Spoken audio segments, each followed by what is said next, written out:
Welcome Scorpio, it's September 2024 and this month a slight detour from what we talked about in previous months. A lot of that had to do with relationships and the fact you were finding your way through that. But this month I want to draw your attention firstly to the new moon that's going to take place on the 3rd here in this social area of your chart.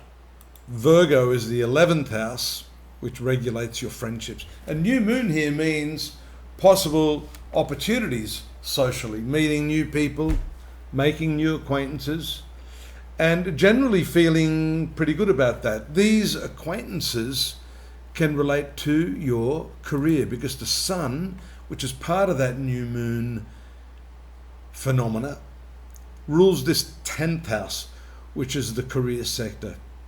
Mercury, the communicative planet ruling Virgo, is here at this time. And if you look at these two planets, Mercury and Sun, they occupy each other's signs. This is called mutual reception. In Vedic astrology, it's called Parivartana Yoga, mutual exchange. They're both functioning in each other's homes and bringing their energies into those respective areas. So again, that new moon relating to this socializing component, this networking, is dominated by Mercury and is here in the career area. You can network for the purpose of increasing your career options, improving your reputational value.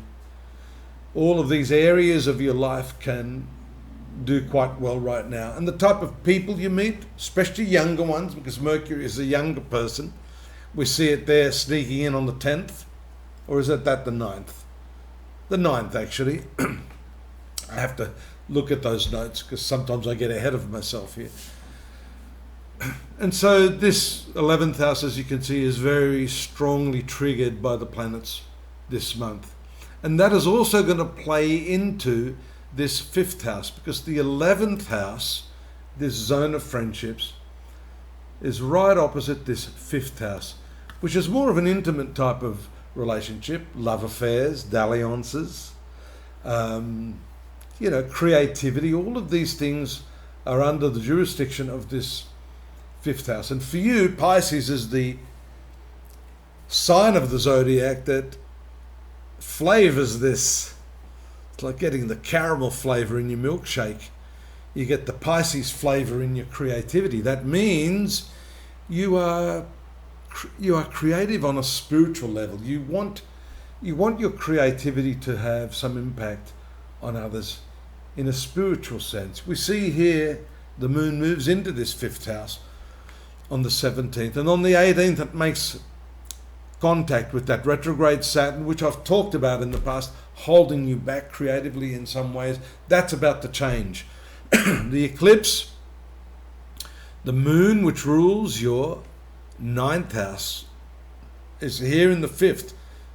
5th house is also your past life, the karma associated with your past life. And I would put it to you, Scorpio, that a lot of the struggles you're going through now, the challenges, the problems you're trying to solve, are directly attributable to this 5th house. The eclipse punctuates the timeline of these transits.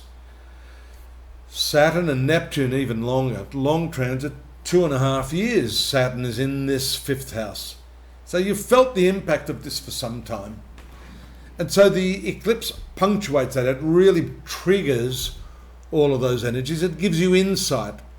It is an important transit. The lunations, the eclipses, the new moons, these are very important transits that release amazing amounts of energy, and they have a transformative effect on you. These are transformations in your creative projects, deep insights. And I said how Mercury would impact that. Mercury rules your 8th house, the house of hidden mysteries, tantra, inventions, not just spiritual or psychological. These can also have to do, with inventions of a scientific nature, technology, communications, advertising.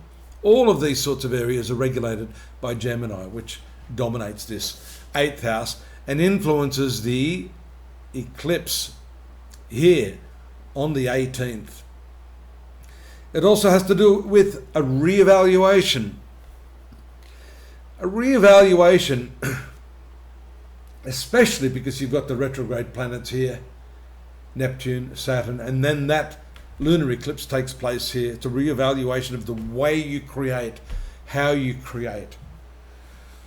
I talked about the necessity for new experiences when the planets are retrograde, but also when Saturn is involved, because Saturn is particularly notorious for its delaying tactics, its obstructive qualities, its resistance as well.